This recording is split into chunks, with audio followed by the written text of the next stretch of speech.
उत्पन्न होगा, वो मेरा सिंहासन छीन लेगा।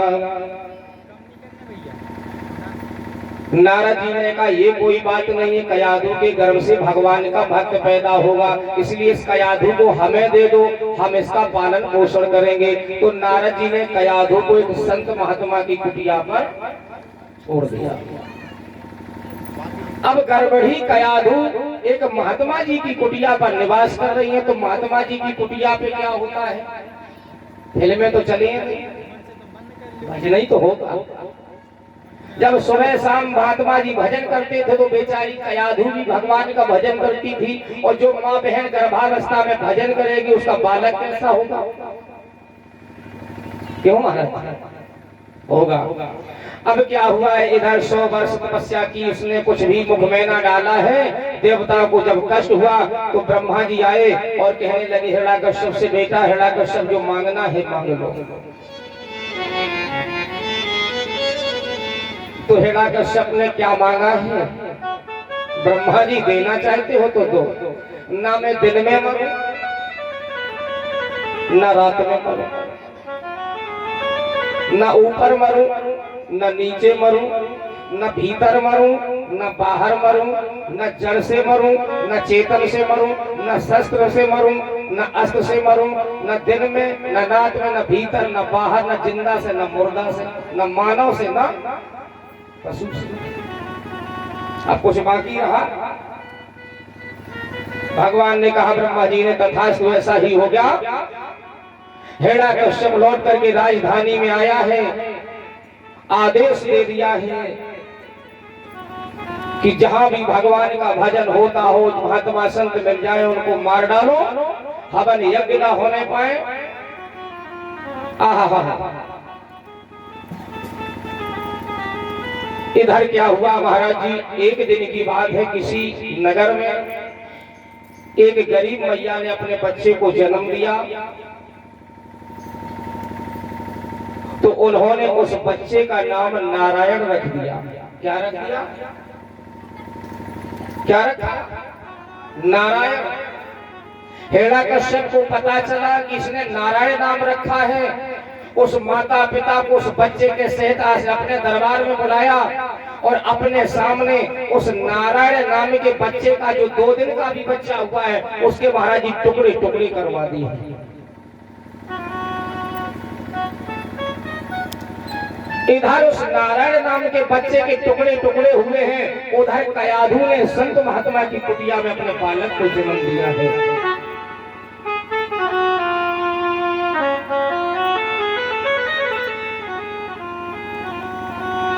हिरण्यकश्यप को पता चला है कि मेरी पत्नी के गर्भ से एक बालक उत्पन्न हुआ।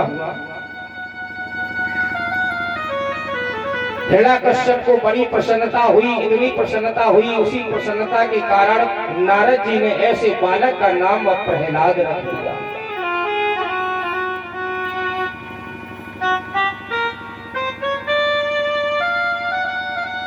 हिरण्यकश्यप ने जाकर के महात्मा जी से कहा कि महात्मा जी मैं अपनी पत्नी को लेने आया हूं,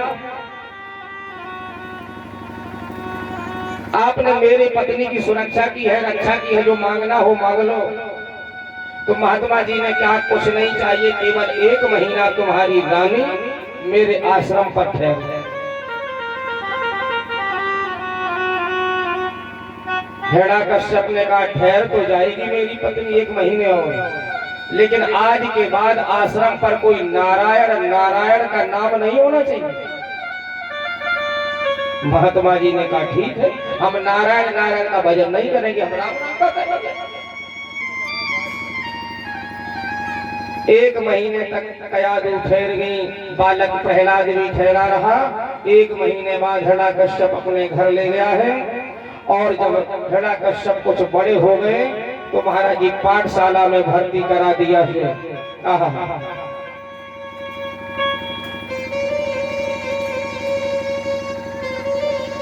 शुक्राचार्य के 2 बेटे संध्या और मर्ग पढ़ाने लगे और राक्षसों की शिक्षा देने लगे हैं प्रहलाद को।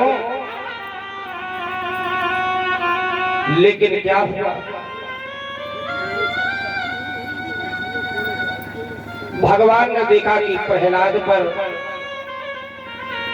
सांसारिक माया का आवरण चढ़ रहा है। तो एक सुंदर घटना घटी उसकी नगर में। एक कुम्हार रहता था, कभी गरीब, उसके अभाव में बिल्ली के 4 बच्चे दब गए। बेचारा कुम्हार कुम्हारी रो रहे हैं कि किसी प्रकार हे प्रभु इन बिल्ली के बच्चों को बचा देना। तो प्रहलाद ने देखा, क्या कर रहे हो, क्यों रो रहे हो? बोले प्रहलाद, आगे बढ़कर बुढ़िया क्यों प्राण दे रही है? नादान पिता का नाम छोड़ बैरी का नाम ले रही है।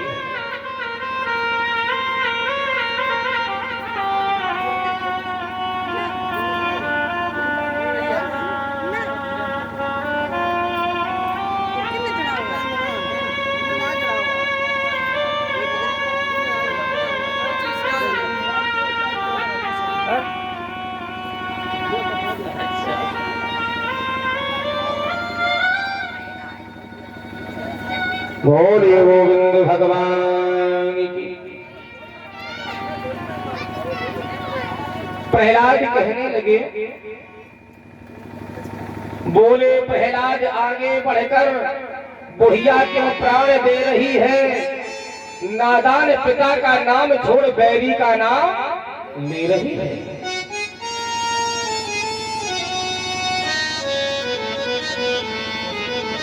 क्या व्यवधान हुआ?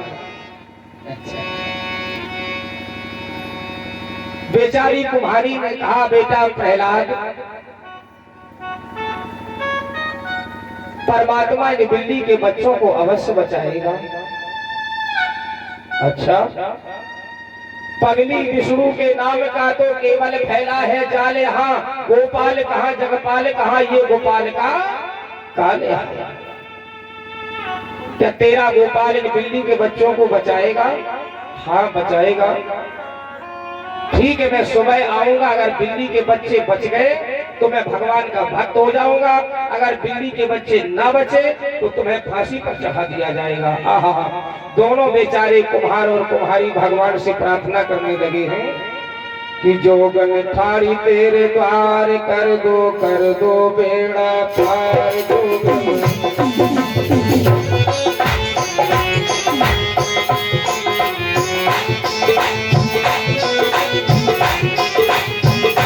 जोगन ठाड़ी तेरे द्वार, कर दो बेड़ा पार। जोगन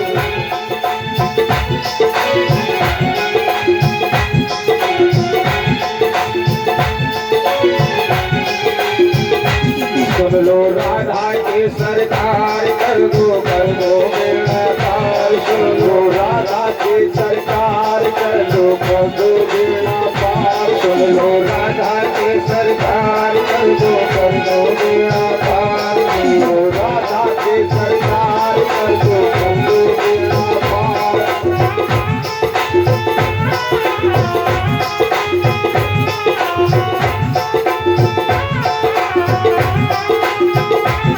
बेचारे दोनों पत्नी अबा के पास में बैठे और भगवान से प्रार्थना कर रहे हैं, तेरे कारण जोगन बन गई, सुन लो कृष्ण कन्हाई। तेरे कारण जोगन बन गई, सुन लो कृष्ण कन्हाई।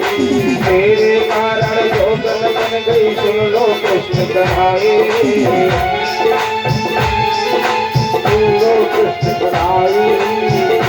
विनती सुन लो प्रभु हमार, कर दो बेड़ा पार। विनती सुन लो कृष्ण हमार, कर दो बेड़ा पार। विनती सुन लो प्रभु हमार, कर दो बेड़ा पार। विनती सुन लो कृष्ण हमार, कर दो बेड़ा पार।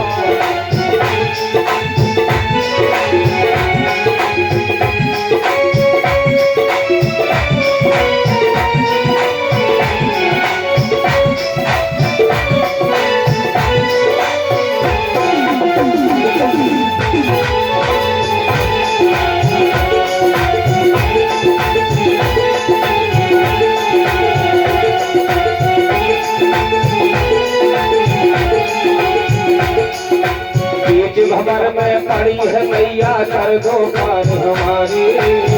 भंवर में पड़ी है मैया, कर दो पार हमारी। हे हो हवा धो धो करके चल रहा है, जिसमें बिल्ली के 4 बच्चे दबे हुए हैं कि हे प्रभु इनकी रक्षा करना। बीच भंवर में पड़ी है नैया, कर दो पार हमारी। भंवर में पड़ी है नैया, कर दो हमारी। तेरे कारण बन बन भटकी, सुन लो कृष्ण मुरारी। तेरे कारण बन बन भटकी, सुन लो कृष्ण मुरारी। तेरी लीला अपरंपार, कर दो बेड़ा पार। तेरी लीला अपरंपार, कर दो।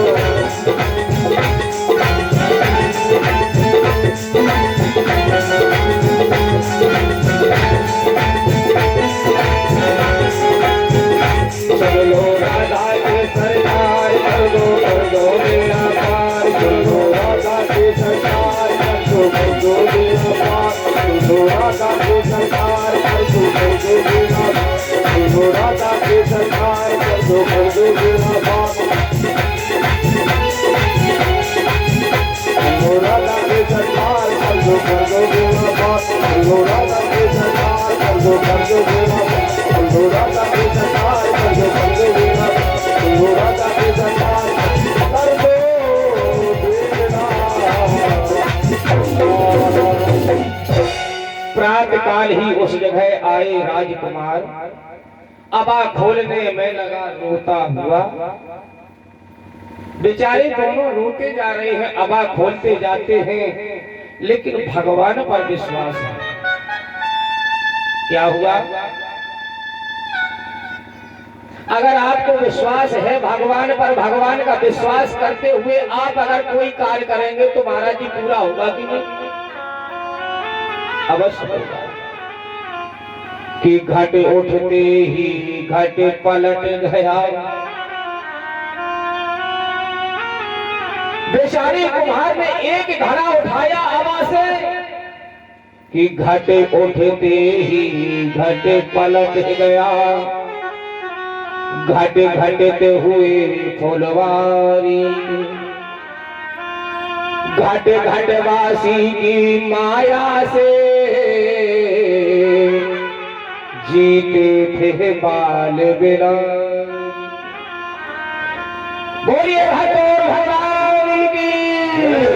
एक घड़ा उठाया, दूसरा घड़ा अपने आप पलट गया। महाराज जी चारों बिल्ली के बच्चे म्याऊं म्याऊं करते हुए निकल गए। जैसे ही प्रहलाद ने ये घटना देखी, पैरों पर बाल प्रहलाद गिरे। भक्त प्रहलाद उस कुम्हारी के चरणों पर गिर पड़े, नैनों से आंसू बहने लगे। और दोनों कर जोड़ कुम्हारी से, बे प्रभु के प्यारे कहे। मैया तूने इन आंखों से पर्दा मोह का हटाया है। अरे मैं क्या कहूँ, भाई ईश्वर क्या है वो आज समझ में आया। मैं समझ गया वो ईश्वर क्या है। बेशक मेरा बाबला बाप पाखंडी है, अभिमानी है, दरअसल वही उसकी ममता उसके मौत की निशाना। चढ़ा वहीं प्रहलाद पर अचल राम का रंग, वहीं पर प्रहलाद पर राम के नाम का रंग चढ़ गया है। और पढ़ने लिखने आदि में बदल गया सब। पाठशाला में पहुंचे और पहुंच करके अपने साथी बालकों को पढ़ाने लगे। क्या कि पढ़ो पोथी में राम, पढ़ो पोथी में राम, पढ़ो पोथी में राम, पढ़ो पाठी में राम, पढ़ो पोथी में राम, पढ़ो पोथी में राम, पढ़ो पाठी में राम, पढ़ो पाठी में राम, पढ़ो पोथी में राम, पढ़ो पोथी में राम, लिखो पाठी में राम, लिखो पाठी में राम, लिखो पाठी में राम, लिखो पाठी में राम।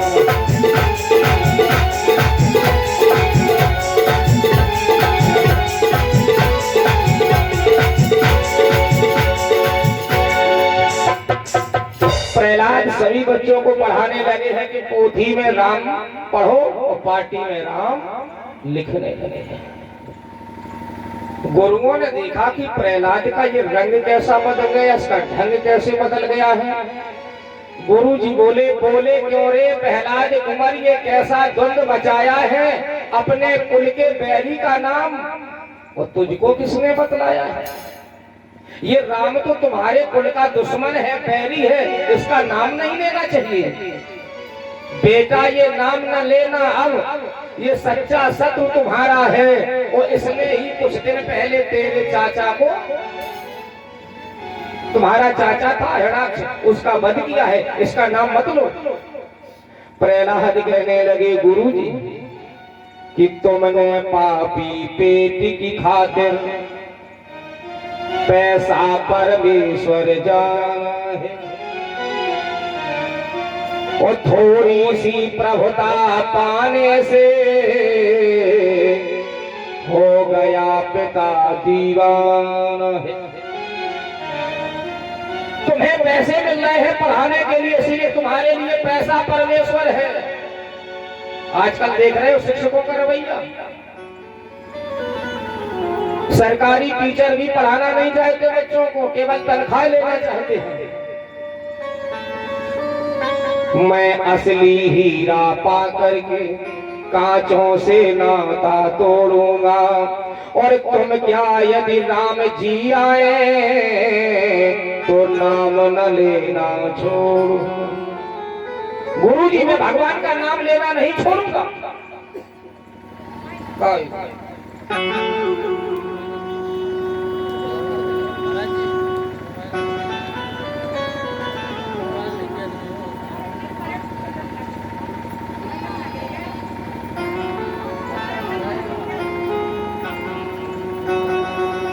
बोले गोविंद भगवान की।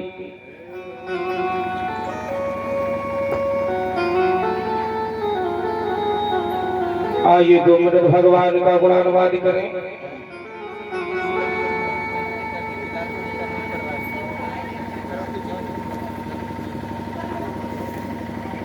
प्रहलाद को पकड़ करके हिरण्याकश्यप के सामने लाए।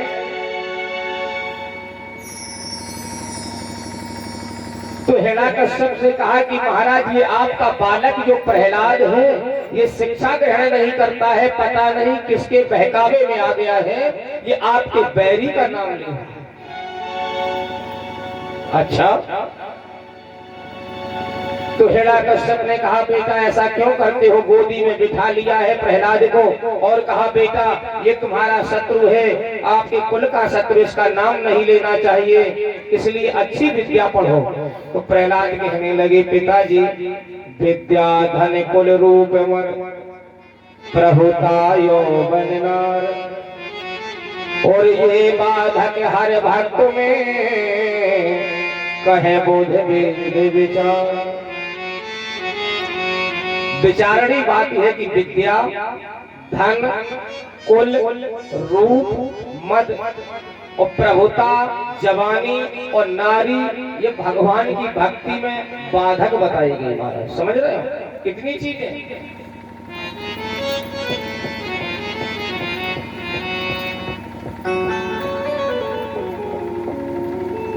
हिरण्याकश्यप कहने लगे हैं कि बेटा तुम नाम ना लो इसका,